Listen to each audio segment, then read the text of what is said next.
Tim Polsek Metro Bekasi melakukan olah tempat kejadian perkara 7 remaja yang tewas di Kali Jati Asih, Bekasi, Jawa Barat. Untuk mengetahui kronologi kejadian, polisi membawa satu terduga pelaku tawuran yang sebelumnya sempat ditangkap ke lokasi penemuan 7 jenazah.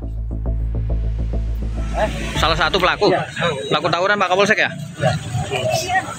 Yang ditangkap hari Jumat Pak Kapolsek ya? Ya. Sabtu pagi. Oh, Sabtu pagi ya, siap. Hadir. Dari hasil pemeriksaan sementara terhadap jenazah remaja, tidak ditemukan luka terbuka ataupun patah tulang. Polisi memastikan ketujuh jenazah remaja tersebut melompat ke dalam kali sebelum ditemukan meninggal dunia. Terkait dugaan ketujuh remaja tersebut bagian dari kelompok yang akan melakukan tawuran dan dicegah oleh tim patroli perintis presisi masih didalami kepolisian. Mungkin kalau lebih detailnya nanti sama dari Pusdokes yang melakukan pemeriksaan, tapi dari hasil sementara tidak ditemukan luka terbuka pada ketujuh jenazah dan tidak ada patah tulang pada alat gerak. Apa namanya? Ya, apa yang akan ikut tawuran begitu Pak yang dibubarkan sama perintis presisi itu bagaimana Pak? Itu nanti akan kita dalami. Berarti sejauh ini diasumsikannya memang loncat ya Pak? Sementara kita asumsikan, bukan asumsi, memang faktanya loncat. Ya. Pak, perkaranya akan ditarik ke Polda atau masih di Polres Bekasi Pak? Ditangani di Bekasi dulu, nanti kita efekkan. Salah satu keluarga korban dari 7 jenazah remaja yang ditemukan di Kali Jati Asih, Bekasi mendatangi Rumah Sakit Polri Kramat Jati, Jakarta Timur. Pihak keluarga memastikan satu jenazah benar bernama Muhammad Rizky yang ditunjukkan kepolisian melalui foto dan identitas KTP. Ini tahu hilang itu kapan? Sabtu sore. Terus baru. Tapi ini udah mengenalnya dari apa Mbak? Tadi dari ada fotonya. Ini berarti tadi sudah dipastikan adiknya ada apa untuk mengurus data-data antemortem, postmortem udah ada koordinasi dengan pihak RS Polri. Udah. Katanya suruh apa? Ada data yang harus diserahkan atau apa? KTP aja. Oh, KTP aja. Oke, tapi dicocokkan sama dengan korban ya. Rumah Sakit Polri Kramat Jati telah membuka posko anti-mortem di gedung DVI. Posko ini dibuka untuk keluarga yang merasa kehilangan anggota keluarganya terkait 7 jenazah remaja di Kali Bekasi. Saat ini sudah ada 2 keluarga yang menyerahkan data ke posko anti-mortem guna keperluan identifikasi. Tim Liputan Kompas TV, Bekasi, Jawa Barat, dan Jakarta.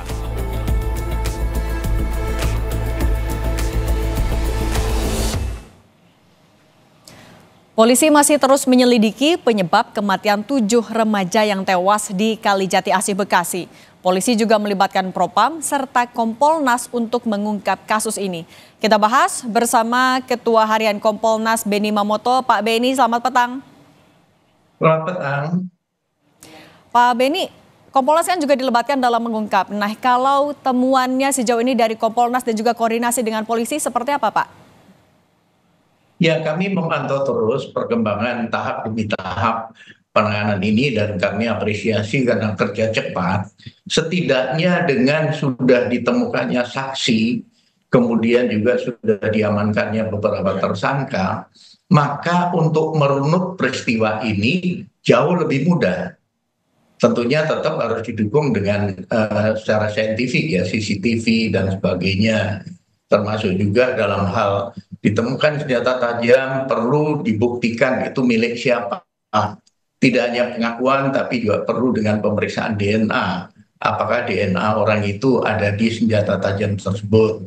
Nah, ini kami lihat prosesnya lebih cepat dan kemudian diharapkan dari pemeriksaan saksi-saksi dan para tersangka prarekonstruksi sudah dilakukan. Dan menurut kami sambil menunggu hasil otopsi, nanti sudah bisa dilakukan rekonstruksi secara lengkap.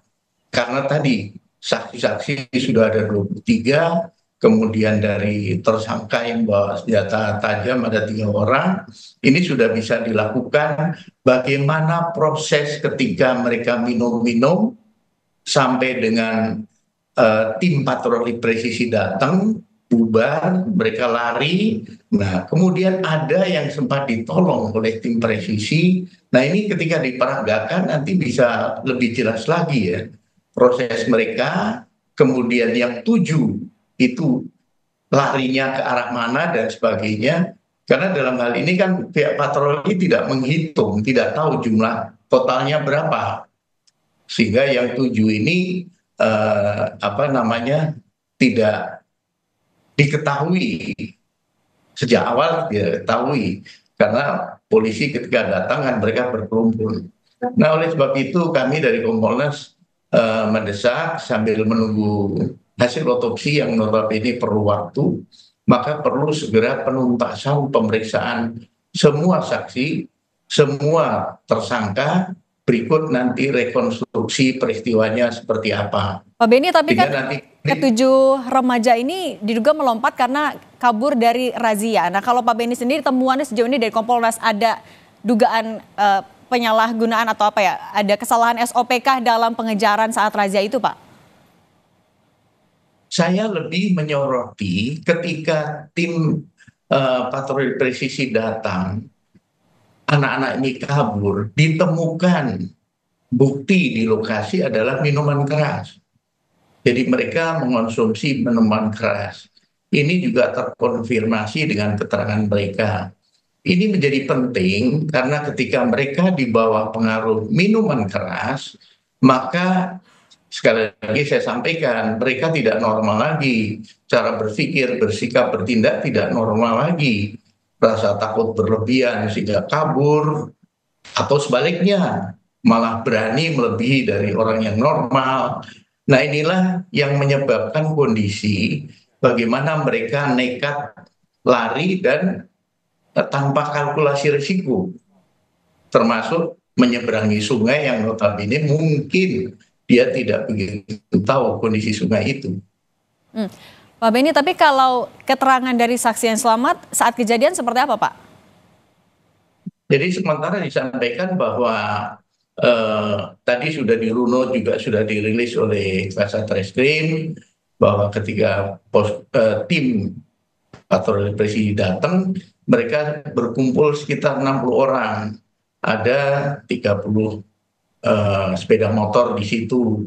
Nah, ketika datang pada kabur, ditemukan di situ ada senjata tajam, juga ada minuman keras. Nah, arah larinya 2 arah. Satu mereka ke gang perumahan, yang satunya ke arah Kali Bekasi. Nah, sementara itu kan patroli tentunya tidak bisa menghitung ya berapa yang lari ke sungai, berapa yang lari ke gang. Nah, namun ada yang sempat ditolong oleh patroli presisi ketika dia tidak mampu untuk menyeberang. Dan itu akhirnya mereka memberikan keterangan. Nah, inilah yang perlu kami nanti sesegera mungkin setelah pemeriksaan tuntas dilakukan rekonstruksi sambil menunggu hasil otopsi nanti keluar.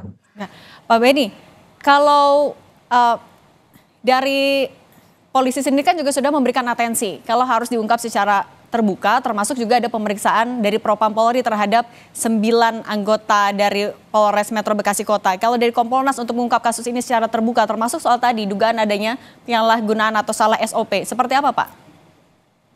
Ya, kami dari Kompolnas selaku pengawas eksternal diberikan akses seluas-luasnya oleh jajaran Polri, oleh Pak Kapolda, Pak Kapolres, untuk kami mensupervisi kasus ini. Sehingga tahap demi tahap kami terus pantau perkembangannya. Hari ini meriksa berapa, siapa saja, dan sebagainya. Nah, nanti pada saatnya rekonstruksi kami juga akan hadir ke lokasi. Dan kami selalu mengingatkan, berangkat dari pengalaman kasus di Padang, kami selalu ingatkan untuk optimalkan pendekatan secara saintifik. Contoh, handphone yang disita segera dibuka, isinya apa, jejak digital dari anak-anak ini di medsos bagaimana, kemudian juga profiling anak-anak ini semua, terlibat dalam berapa kali tawuran, di mana dan sebagainya, pimpinannya siapa dan sebagainya. Ini perlu segera dilakukan supaya nanti diketahui ada berapa geng atau kelompok yang sering melakukan tawuran. Maka kami juga menghimbau untuk dilakukan patroli cyber kepada seluruh jajaran Polda untuk mengidentifikasi potensi gangguan Kamtipmas yang disebabkan oleh tawuran yang dilakukan oleh kelompok-kelompok. Ini sudah dilakukan oleh Kapolda Sumbar.